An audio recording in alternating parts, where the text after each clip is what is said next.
Super Mario 64 versus Super Mario Sunshine. Personally for me, Mario Sunshine is my favorite Mario game. And I was actually thinking about doing a video on this topic with Super Mario Galaxy 1 and 2. But I actually haven't finished Mario Galaxy 1 yet, and I also haven't even bought Mario Galaxy 2. But that's off topic, so we're going to be breaking down these topics into categories and figuring out which game is better in that specific category.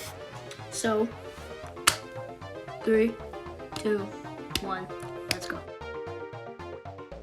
So I forgot to make this part into a category, but the actual first category is story. So the story of Mario 64 is Bowser steals the power stars that are the source of power from Peach Castle. So jumps out of a pipe. He finds the Lakitu Bros, and those are Lakitus, but they hold the camera. And every time that you finish a level and get a star, I guess the Lakitus capture it. Lakitus don't really serve a purpose at all. So, yeah, and Mario Sunshine's story, on the other hand, is a lot more interesting. So Mario arrives at Delfino Plaza, well, you got Chip first, for his vacation, and upon going there is actually somebody who looks like him, and that turns out to be Shadow Mario, and he is not destroying necessarily, but he's making everywhere of Delfino Plaza dirty. So he has some goo, he's spraying it anywhere possible. He looks like Mario, even though it's a completely different color. You know, peanuts is stupid, so they suspect that it was all Mario. So Mario gets sent to jail, and about a day or so after, he's sent out, and he has to clean up the entire Delfino Plaza, and of course defeat Bowser Jr. But at the time, they didn't know that it was Bowser Jr. I don't think they did in general at all. So after finishing Pinna Park, Bowser Jr.'s dumb self actually reveals himself, and lo and behold, it is actually Bowser Jr. So this Mario Sunshine actually has more of a story. So I'm gonna have to go to Mario Sunshine in this category.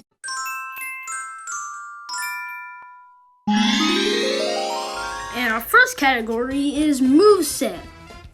So here you have a similar situation with both games. They both basically have the same controls and moveset. In Mario 64 you can long jump, though in Mario Sunshine you can't long jump. But I think that is because you now have access to Flood, who can hover, and has other purposes that we're going to cover later in the video. So besides the long jump, they both basically have the same moveset. Besides Mario Sunshine having a spin jump that jumps higher, and Mario 64 having a long jump. You can jump up to triple jumps, backflip, ground pound, punch, dive, and for Mario 64, the long jump, and Sunshine having the spin jump. But I think that Mario 64 has a better moveset than Sunshine, but because I find Mario 64's long jump to have a better use than the spin jump, because if you think about it, using the spin jump and then using Flood wouldn't give you as much distance as the long jump would than using Flood. Yeah, sure, the spin jump would jump higher than the long jump, but I still don't think that it would serve as much as its purpose. The long jump would actually help a lot in Mario Sunshine. So, if I had to pick, Mario 64 is going to win in this category.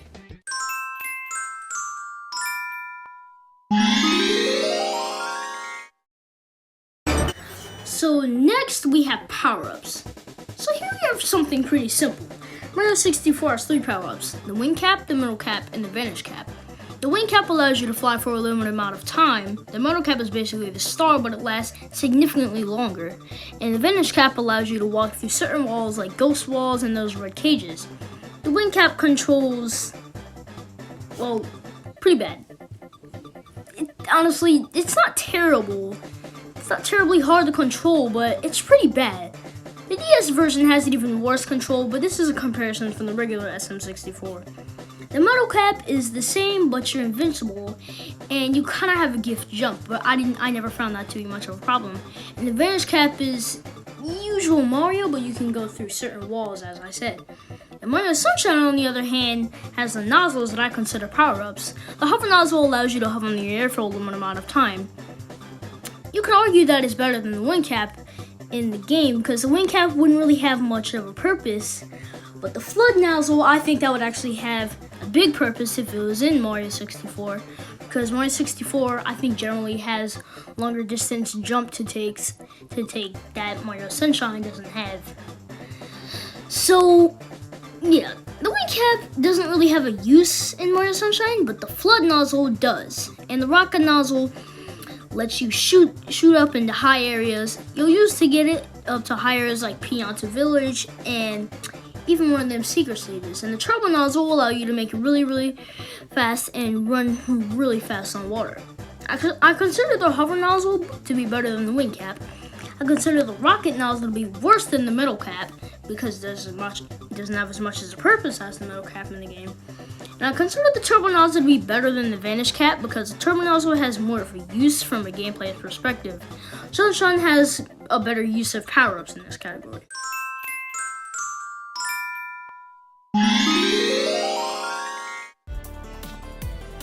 My third topic is level design. So straight up, I like both games' level design.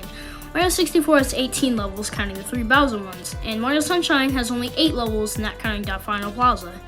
Mario Sunshine is more of an open world game than Mario 64, and Mario 64 has more linear stages. This can mostly be seen on the Bowser levels, but I find the Mario Sunshine levels to be a little bit more fun to finish. While yes, 64 has 10 more stages, but Mario Sunshine fills that absence with the shines taking longer to finish the Mario 64 stars.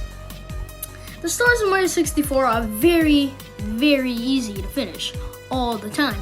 Mario Sunshine, on the other hand, isn't a very hard game, but it's not very easy either. I think of a shine like Goopy Inferno. The shine isn't the hardest thing in the world, but if you use unintended methods to get over there and get flood, it's not very hard. And in my opinion, besides that, I don't know, like TikTok Clock 100 coins is like one of the only hard stars on SM64. It's not even that hard. The 100 coins aren't anywhere as easy as in Mario 64's coins, and because the coins aren't just sitting around in random spots like they usually are in SM64. In Sunshine, they're not just sitting around. And one thing that also sucks about Sunshine is that you can't skip shines like you could with stars in SM64. But I think that Mario Sunshine has better level design because I'm actually being challenged sometimes. The shines are generally more fun to do.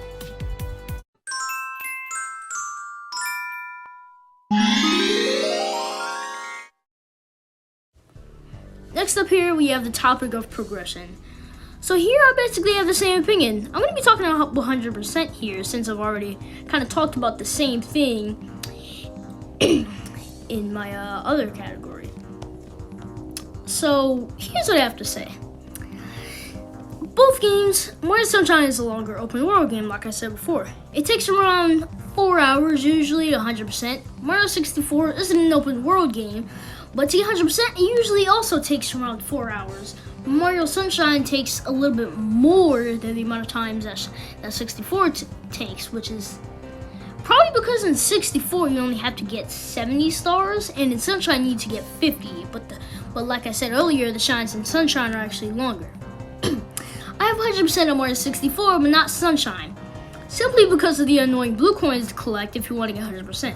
You need to get all 240 of the blue coins. Every 10 blue coins you collect, you'll be able to trade them in for a shine. And when you 100% Mario Sunshine, at the ending of the boss, you get a postcard. Mario 64, on the other hand, gives you something better, and no, it's not a special world. You unlock a candy to shoot to the top of the castle, and Yoshi's there, but you can't ride him for some reason. It'll give you 100 lives and also enhanced triple jump. You can't wall jump because it kind of just turns into a roll sort of thing. But since you already have 100% of the game, I don't think you'd really have that much purpose. And you can still side flip as well, and I think it's the same height as the regular triple jump. But here's the problem with both games, is the bosses. Mario 64 has 3 main bosses, Bowser 1 to 3, and Sunshine really only has 1 main boss, the final boss. And every level has a boss fight at one point. And Sunshine's final boss is just extremely easy. Use the rocket nozzle to shoot up into some areas and you'll ground pound. You do this for about 4 or 5 times and then finish the boss. Mario 64 on the other hand has the same exact Bowser boss every time. The first 2 times you'll throw him into a bomb. 1 time on the final boss you'll actually be throwing him into 3 times. Throwing into the bombs 3 times. The boss fight kind of sucks that you're doing it in the same way every time though. So, I guess Mario Sunshine wins in this category here.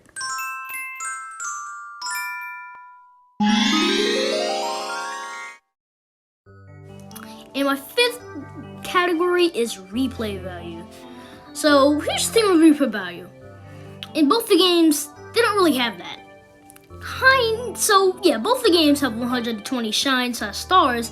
To collect the Mario 64, you only need 70 stars to collect. In Mario 64, there's 60 other stars to collect after you get the 70 to finish the game. Mario Sunshine has the same situation, but 24 of those shines are, of course, they're very tedious to collect, blue coins. So, 50 coins to get to the final level in Mario Sunshine.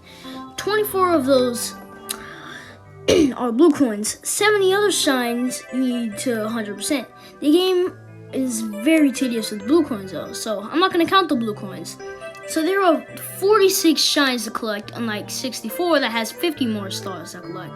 And I generally find that extra 50 stars to be more fun than getting all those Mario Sunshine shines. Because since the main shines that you need to collect after, if you want 100%, are usually the 8th mission, which is never nearly as fun as the regular one.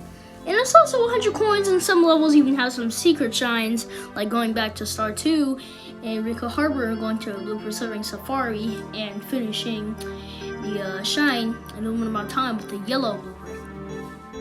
So I generally find 64 to be more fun with replay value after.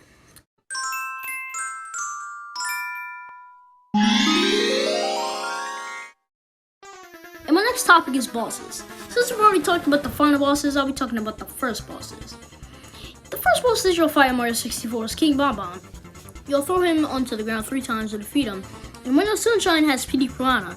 You spray it in its mouth and then ground pound his stomach 3 times.